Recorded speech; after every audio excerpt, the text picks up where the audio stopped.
마태복음 23장 1절부터 12절까지입니다. 이에 예수께서 무리와 제자들에게 말씀하여 이르시되 서기관과 바리새인들이 모세의 자리에 앉았으니 그러므로 무엇이든지 그들이 말하는 바는 행하고 지키되 그들이 하는 행위는 본받지 말라. 그들은 말만 하고 행하지 아니하며 또 무거운 짐을 묶어 사람의 어깨에 지우되 자기는 이것을 한 손가락으로도 움직이려 하지 아니하며 그들의 모든 행위를 사람에게 보이고자 하나니 곧 그 경문띠를 넓게 하며 옷수를 길게 하고 잔치의 윗자리와 회당의 높은 자리와 시장에서 문안받는 것과 사람에게 랍비라 칭함을 받는 것을 좋아하느니라. 그러나 너희는 랍비라 칭함을 받지 말라. 너희 선생은 하나요 너희는 다 형제니라. 땅에 있는 자를 아버지라 하지 말라. 너희의 아버지는 한 분이시니 곧 하늘에 계신 이시니라. 또한 지도자라 칭함을 받지 말라. 너희의 지도자는 한 분이시니 곧 그리스도시니라. 너희 중에 큰 자는 너희를 섬기는 자가 되어야 하리라. 누구든지 자기를 높이는 자는 낮아지고 누구든지 자기를 낮추는 자는 높아지리라. 예수님은 탁월한 리더이셨습니다. 어디 가나 많은 사람들이 예수님을 따랐습니다. 심지어 인생을 걸고 제자가 되어 예수님을 따른 사람도 많습니다. 반면에 예수님을 대적하는 자들도 많았습니다. 주로 서기관들과 바리새인들이었습니다. 그것은 예수님의 파격적인 가르침 때문이었죠. 또 예수님의 인기를 시기했기 때문이기도 합니다. 그렇다고 대놓고 대들지도 못했습니다. 주로 뒤에서 부시렁거렸습니다. 예수님은 그럴 때마다 알아채시고 논리정연하게 반박하셨죠. 어떻게든 예수님을 올무에 걸어보려고 했지만 매번 허사였습니다. 그런데 이번에는 예수님께서 벼르고 계시다가 반격합니다. 2절에 마침 서기관들과 바리새인들이 모세의 자리에 앉아 있었습니다. 모세의 자리란 회당의 맨 뒤에 있는 도르자입니다. 그날 회당 예배 때 설교할 사람이 앉습니다. 아니면 회당장이나 율법에 가장 권위 있는 랍비의 자리입니다. 오늘 본문이 예수님이 회당에서 설교하시는 것 같아요. 그러면 당연히 거기 예수님이 앉으셨어야죠.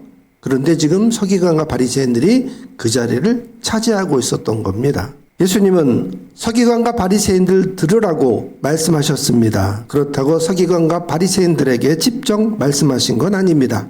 1절을 보면 무리와 제자들에게 애둘러 말씀하셨습니다. 예수님이 서기관들과 바리새인들을 신랄하게 꾸짖으셨습니다. 그들의 겉과 속이 달랐기 때문입니다. 겉으로는 경건해 보였습니다. 하지만 말만 하고 행동하지 않았습니다. 입으로만 계명을 지켰습니다. 자기도 지기 힘든 율법의 짐을 다른 사람에게 다 쥐었습니다.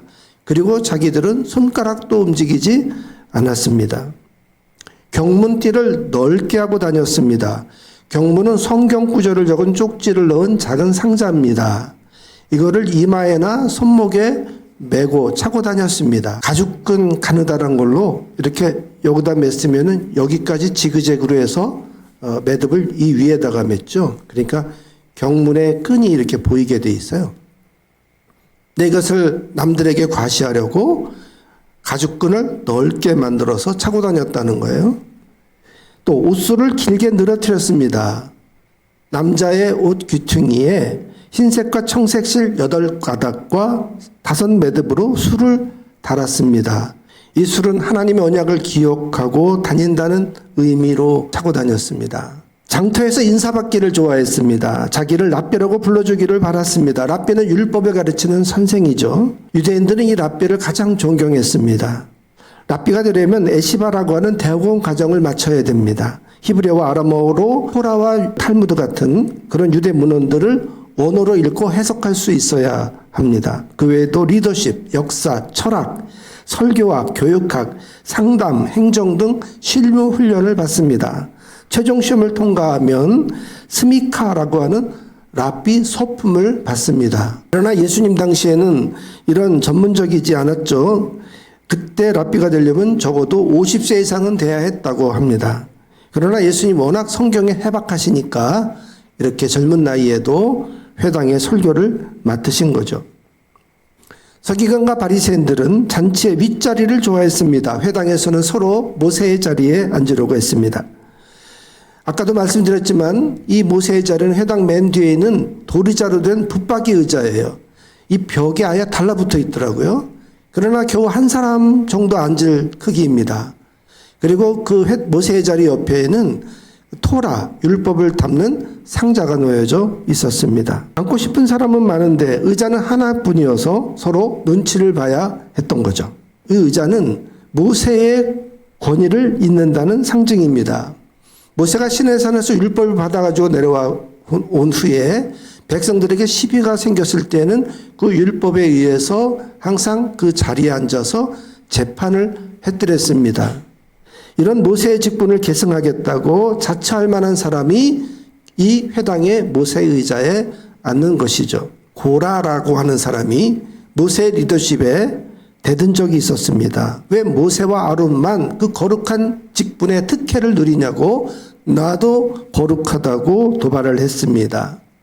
또 다단과 아비람은 살기 좋은 이집트에서 우리를 끌어내 이 광야에서 죽게 만든다고 모세와 아론을 비난했어요. 그리고 모세가 소집령을 내렸는데도 공개적으로 불순종했습니다. 이들은 하나님의 심판으로 땅이 갈려져 산채로 스올에 떨어져 죽었습니다.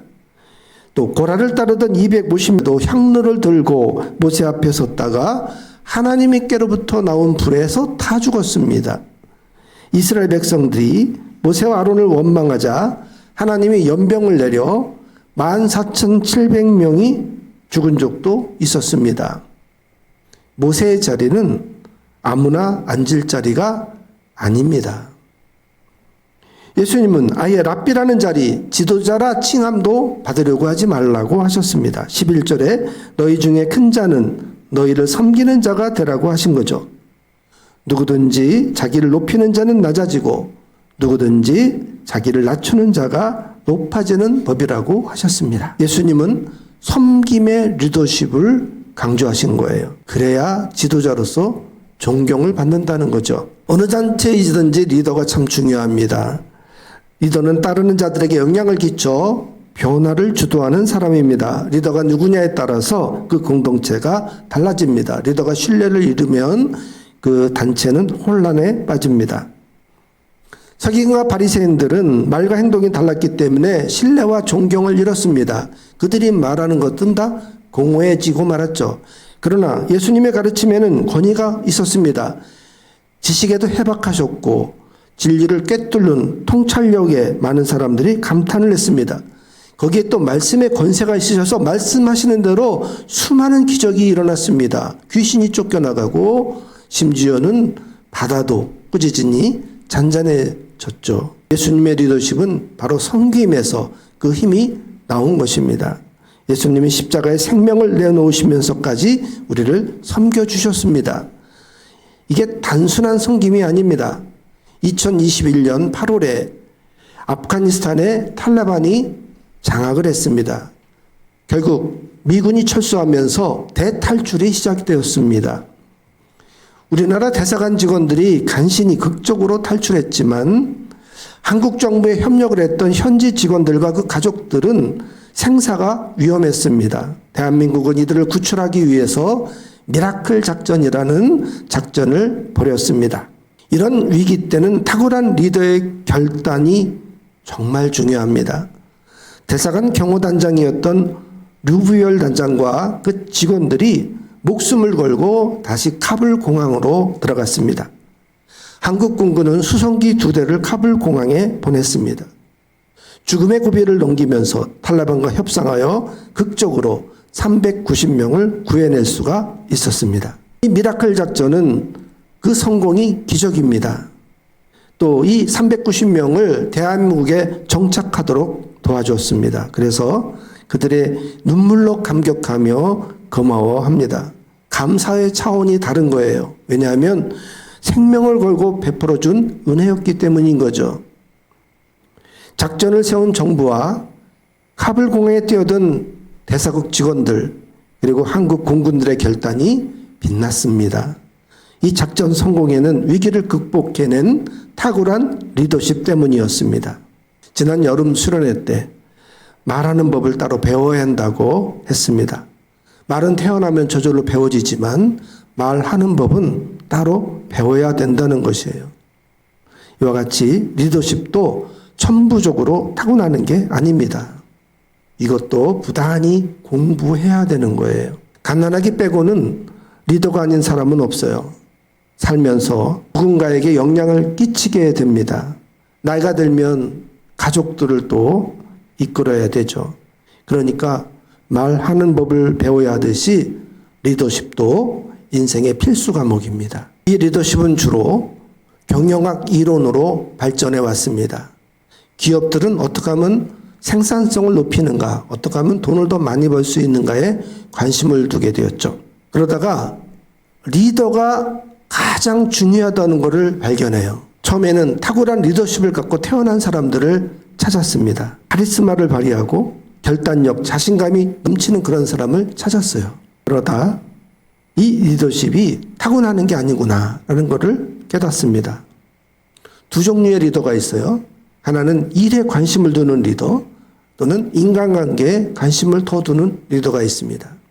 기업이니까 당연히 생산성을 높이려면 일에 더 관심을 두는 리더가 더 필요하겠죠. 그런데 일이 진행되다 보니까 일을 얻어내고 사람을 잃게 되면 더 큰 치명타를 입게 된다는 것을 아는 거예요. 일을 놓치면 얼마간의 손해는 있지만 사람을 놓치게 되면 아예 그 기업 자체가 기둥뿌리부터 흔들리게 된다는 것이었죠. 그래서 그 후에 리더십의 이론은 어떻게 하면 그 일과 사람이 조화를 이룰 수 있도록 하는가에 맞춰지게 됩니다. 그 중에 서번트 리더십이 1970년대에 처음 나왔지만 포스트 모더니즘이라고 하는 이런 말들을 많이 꺼내기 시작한 2000년대에 들어와서 비로소 이 서번트 리더십이 유행하게 되었습니다. 저도 그때 아주 얇은 책인데 2000년도 초반에 우리 멋진 게 개척한 당시에 그 서번트 리더십을 읽었어요. 리더가 위에서 군림하는 게 아니라 섬기고 봉사한다는 개념입니다.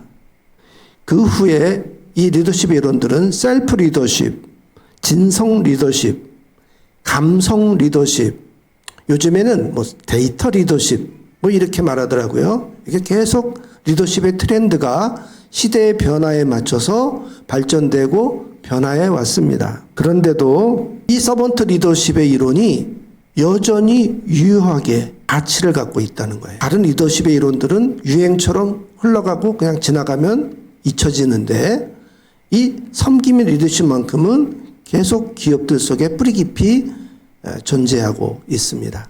기업들은 진작에 이런 리더십의 이론에 따라서 피라미드 조직 구조를 버렸습니다. 팀별로 조직을 전부 개편했어요. 미국은 나이 들어 은퇴하는 정년을 버리고 대신 종신제를 채택했습니다. 나이 들수록 돈을 더 많이 받아가는 호봉제보다 매년 연봉을 재협상하는 연봉제로 바꿨습니다. 대신 실적이 뒤따르지 않으면 해고도 자유롭게 했죠. 앞서가는 기업들은 진작에 이 넥타이를 풀고 전통과 권위를 내려놓았습니다. 위에서 명령하다라는 구조를 다 바꿔놨어요. 구글 같은 기업도 출퇴근이 자유롭잖아요. 복장도 자유롭습니다. 그리고 직장에서 서로 부르는 호칭도 재미있는 별칭으로 만들어서 별명으로 불러요. 위에서 권위 있게 명령을 내리는 그런 구조는 먹혀들지도 않는 MZ세대 아니에요? 거기다가 더군다나 이제 G세대까지 넘어왔고 이제는 아예 알파세대가 되었습니다. 옛날 방식은 전혀 먹혀들지가 않는 시대인 거예요. 그런데도 아직 교회는 이런 변화에 적응하지 못하고 있습니다. 기독교의 쇠락에는 이유가 있습니다. 그 답을 우리는 리더십에서 찾아야 합니다. 리더십 이론이 빠르게 바뀌고 있지만 여전히 서번트 리더십입니다. 리더가 섬긴다는 이 개념은 진리이기 때문이죠. 서번트 리더는 군림하거나 통제하지 않습니다. 스스로 낮아져 하인처럼 부하들을 섬깁니다. 따르는 자들의 말을 경청해 듣고 원하는 것을 파악해서 그들을 돕고 보살피고 보호합니다. 그들의 열정과 고통까지 공감할 수 있어야 합니다. 또 개방적이고 정직하며 신뢰를 형성해서 한 사람 한 사람과 소통합니다. 그들의 성장과 잠자력을 끌어올리는 리더가 되는 것이죠. 그런데 이 섬김의 리더십의 모든 원리가 바로 성경에 있습니다. 오늘 예수님의 이 섬김의 말씀은 그 원리 중에 하나인 거죠. 예수님 섬김의 극치가 바로 십자가입니다. 죽기까지 섬겨주셨어요. 제자들이 그런 섬김을 직접 체험했습니다. 예수님이 직접 밥상을 차려주시고 물을 떠다가 제자들의 발도 다 씻겨주셨어요. 그리고 우리를 위해서 순한 양처럼 끌려가 십자가에서 죽으셨습니다. 그런 모습을 그 제자들이 생생히 체험했어요. 오히려 죽음을 이기고 부활하신 것까지 목격했습니다. 그래서 제자들도 죽음을 불사하고 복음을 위해서 온몸을 내던질 수 있게 된 것입니다. 요즘 기독교 복음이 맥을 추지 못하고 있습니다. 기독교가 오히려 멸시를 받고 있어요. 실망한 젊은이들이 교회를 떠나고 있습니다. 그러나 이보다 훨씬 박해가 심했던 시대에도 복음의 열정은 타올랐었습니다.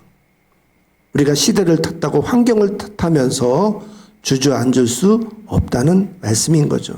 어느새 교리나 교회법이 딱딱하게 경직되었습니다. 교회 조직도 여전히 권위주의적입니다. 임직자들이 윗자리에서 내려와 겸손히 우리 교우들을 섬길 수 있어야 합니다. 섬기려면 보통 안목 가지고는 안 됩니다. 섬기려면 섬기는 대상에게 관심을 가져야 돼요. 저에게 무엇이 필요한지 어떤 소용이 있어야 되는지를 눈에 들어와야 됩니다. 그러려면 그를 위해서 사랑으로 중보기도 하고 뭐가 필요할지 계속 살펴야 되는 거죠. 어떤 말투나 그 표정을 놓치지 않고 포착할 수 있어야 저의 속사정을 알게 되고 묻지 않아도 그의 필요를 채워줄 수 있게 되는 거죠. 섬김이란 보통 어려운 작업이 아니에요. 아무도 알아주지 않아요.